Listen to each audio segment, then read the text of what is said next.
Well, for me to become more active, I've always thought to myself that if you don't use it, you will lose it. That's always been something that I've always thought. So I just wanted to carry on that as I got older. It was important to me to become more active because I was aware that since retiring 5 years ago, I was starting to sit round a lot more and I was not moving as well as I had done 5 years ago. Once I retired, I realised that if I continued being sedentary, I'd probably die very quickly. So one of the reasons is to try and keep alive as long as possible.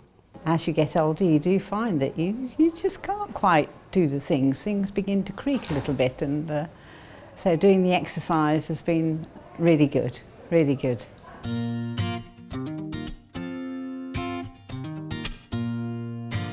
Hi, I'm Tracy. And I'm Amanda. And here at the Active Hospital Project, we've put together a few ideas of things you can do to get moving whilst you're in hospital. We know that many people lose muscle strength whilst they're in hospital, and this can make it difficult to get back to normal when you go home. We also know that moving a little as an inpatient can help. Whatever you do is better than doing nothing. A little bit more can make a massive difference. Remember, every little bit counts. For example, walking on the ward with staff or relatives, getting washed and dressed in the morning, making yourself a drink, going for a walk around the hospital, using equipment available on the ward, such as pedals or resistance bands, as well as doing exercises on the bed, in your chair, or standing up if you're able to. We're now going to work through a chair-based programme, but you'll see there are also options to do on the bed or in standing. Choose the level that suits you best. Hopefully the programme is easy to follow by yourself, with your relatives, or with a healthcare professional, and there is no special equipment needed.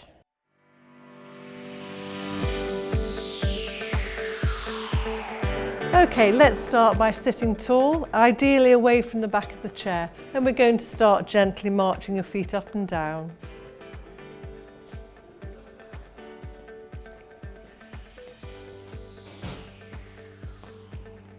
Not too quick. Nice gentle pace, and add in an arm swing. If you're standing, you might prefer to hold on to the end of the bed with one or both hands. We're going to try to keep moving for a couple of minutes. That'll really help boost your circulation and helps your stamina too.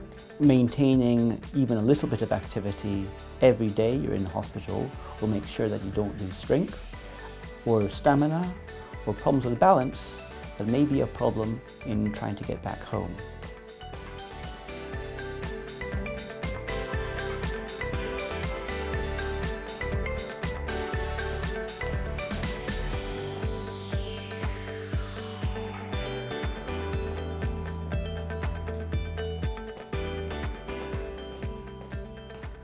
You might find that you're starting to feel a little bit warmer, breathe a little bit heavier, but you should still be able to hold a conversation. That's a good level to be working at. Keep going if you can. If it feels too much at the moment, then slow down. Listen to your body.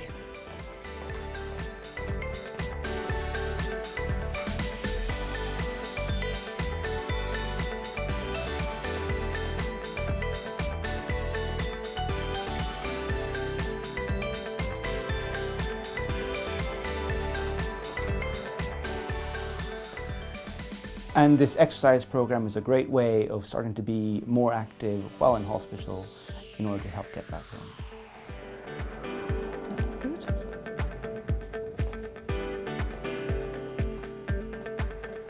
And stop there.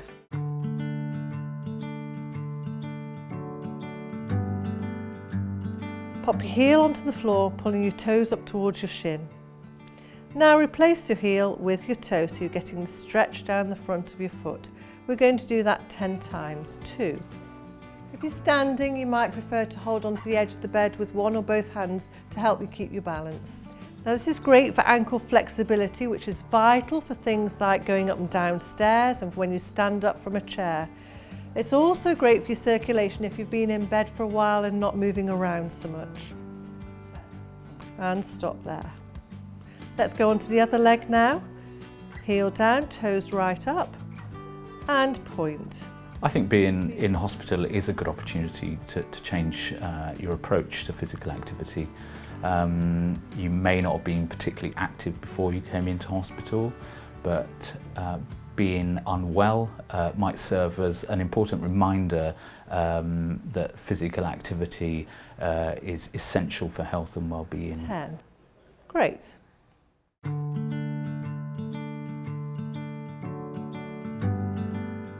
We're going to now put a heel in front of you, tapping alternate feet as we go along. We're going to work towards 3 sets of 10. Here we go. 1. Hold on to the arm of chair if you need it for a little bit of support. 3. If you're on the bed, you can bend your knee up towards the chest for this exercise, but be careful not to drag your heel along the bed. Physical activity is moving and spending energy. So lots of things count towards that, like shopping, gardening, housework. So it's not particularly difficult to do. I think what's important is to try and increase the amount of activity that you do. Ways of doing that could be to increase the number of steps you take every day.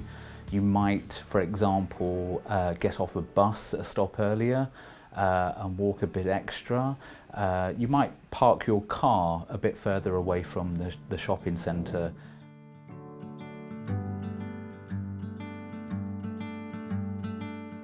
On this next set, let's add in an arm curl if you can. 1, 2, 3.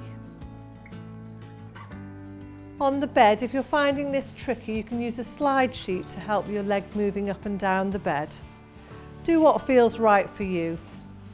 We're really starting to warm up these powerful muscles now on the front of your thigh, which are essential when you're getting out of the chair. 1 more. And stop.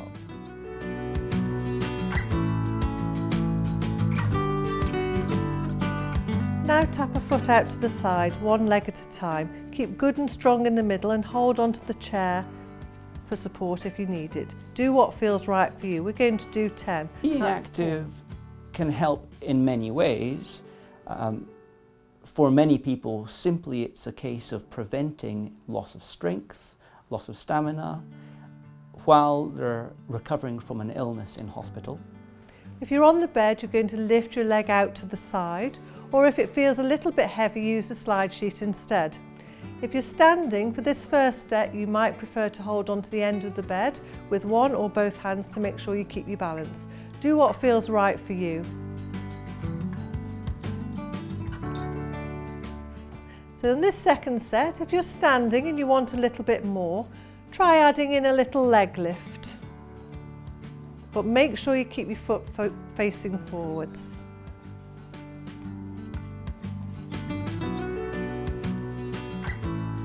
That's good.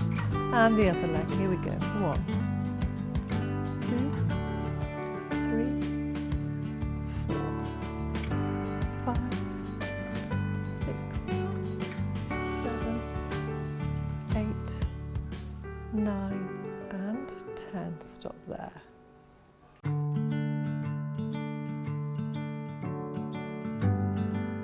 This is a lovely exercise for stretching out your shoulders and opening out the front of your chest.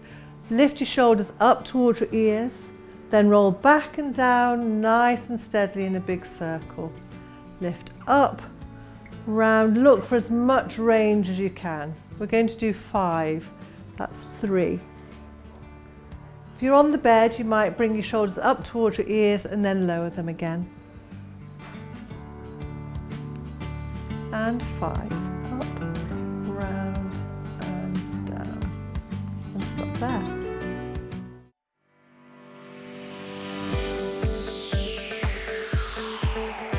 Let's do some biceps curls now. That's the big muscle on the front of your arm that you use when you're lifting your shopping or doing your gardening. Keep your elbow in by your side and lift your hand up towards your shoulder. 1. We are an active hospital. This means it's everyone's responsibility to help you to be moving whilst you are under our care. We have got occupational therapists and physiotherapists in our wards who will help you with your mobility and rehabilitation. But if you need help to move, then it is all our responsibility. So all of us will be supporting you to be moving whilst you're under our care. If you're standing, you might again want to hold onto the edge of the bed with one hand to make sure you keep your balance. 9 and 10, that's looking good. Okay, for this next set we're going to add in a small weight. So you can use a weight from the ward or use a small bottle of water. Again, hand by your elbow by your side, hand out in front of you, and here we go. 1. There are various ways where you can be active in the ward. For example, going to the day room or going to the bathroom instead of using a commode. And also sitting on the chair rather than lying in the bed is a way of being active in the ward.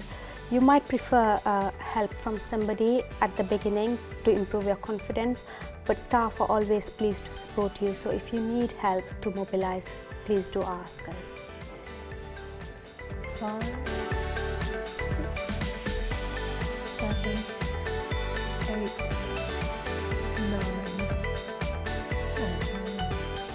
If it's still feeling good, let's carry on with another 10. Families and friends play a key role in keeping you active whilst an inpatient. They can take you down to the shops, for example, or do activities which was given to you by the nurses or the therapist. And the other way they can help you to be active in the ward is bringing your own clothes and footwear, because when you wear your own clothes and footwear, you feel better, which means that you're ready to move. 5, 6, 7, 8, 9 and 10, and relax. That's great.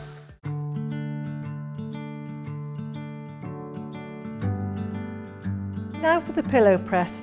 Hold a pillow between your hands and we're going to reach it up towards the ceiling and gently down. We're going to work towards 10 of these, that's 2. If you're standing, you might want to hold onto the edge of the bed with one hand again for a little bit of stability. 5. If it feels too hard for your shoulders, try taking it out in front instead. 1, 2, 3, 4, and straighten those elbows and relax. Well done.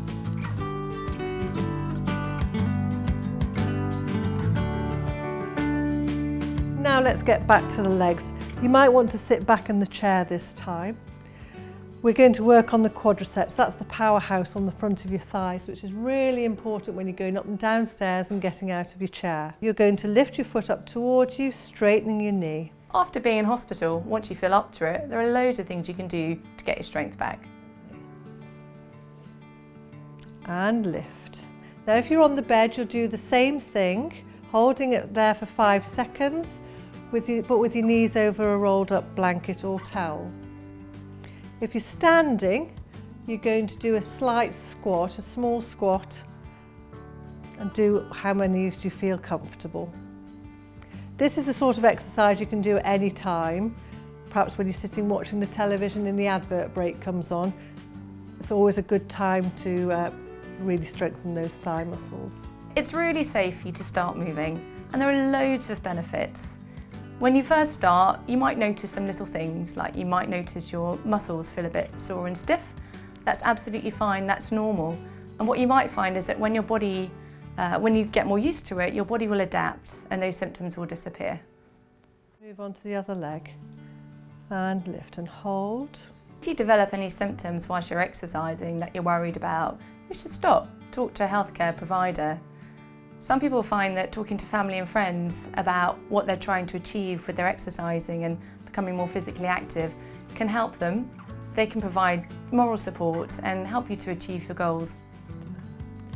And 6 and 7 and 8 and 9. This is looking good. And 10. Hold it and gently let it come down. Good, well done.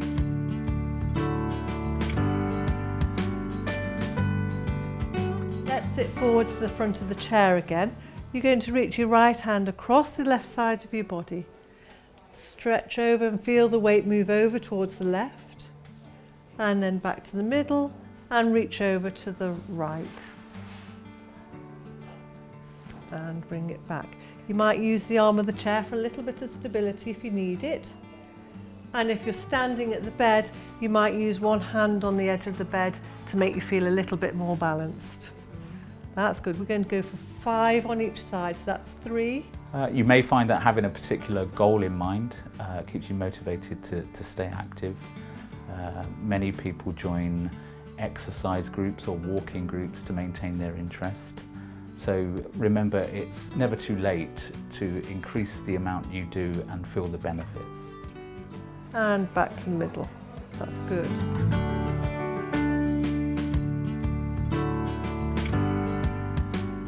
So we're going to prepare to stand up now, and you might need a frame at the ready if you use one. So bring yourself forwards and towards the front of your chair, and your feet need to be tucked a little bit behind your knees, and in a minute we'll be lifting our shoulders upwards and forwards to stand up. Use the arms of the chairs if you need it, although we're going to be working towards not having to use your arms, so the work is coming through the legs. So here we go, getting ready to stand forwards and up. Straighten yourself up fully before you lower yourself gently down. Again, you can reach for the back of the chair, the arms of the chair if you need to. Good. We'll do a couple more of those. For many people, they find that actually their mood improves, their appetite improves, their sleep improves simply by being a little bit more active every day. If you're on the bed, you might do a bridging exercise instead, which uses the same groups of muscles. Last time, here we go. Up and straighten. Good. Use that frame for support. And gently down for the last time. And this is a great exercise to practice regularly. Try doing it every hour or so. I was noticing that I was going over on the heels of my shoes, and also that I got ankle niggles, not pain but niggles, and that once I started taking part in a strength and balance class that I was balancing better. You gain an awful lot by these classes. You learn confidence, posture and a happier way of living. I changed my lifestyle, did more exercise, changed the way I ate, and I got off statins, which was a big thing for me. I did not want to be on medication for the rest of my life. We've now got 7 great grandchildren. I do want to be able to lift them up. I don't want to be, ooh, and have to stop. So that's a big influence on just family life, really. We hope you enjoyed this exercise programme. If you'd like to do more, why not contact Generation Games at Age UK Oxfordshire. They have an extensive range of accessible classes near to you, from chair-based exercise to Tai Chi. They also have an exercise DVD, which like this one can be adapted to suit all abilities. Ask them for a copy or watch it on YouTube. Or speak to Here for Health in the Blue Outpatients Department on Level 2 at the JR, who can advise not only on physical activity, but also on other lifestyle issues such as maintaining a healthy weight, quitting smoking, or reducing your alcohol intake. Remember to start small, build gradually. It's never too late, and listen to your body.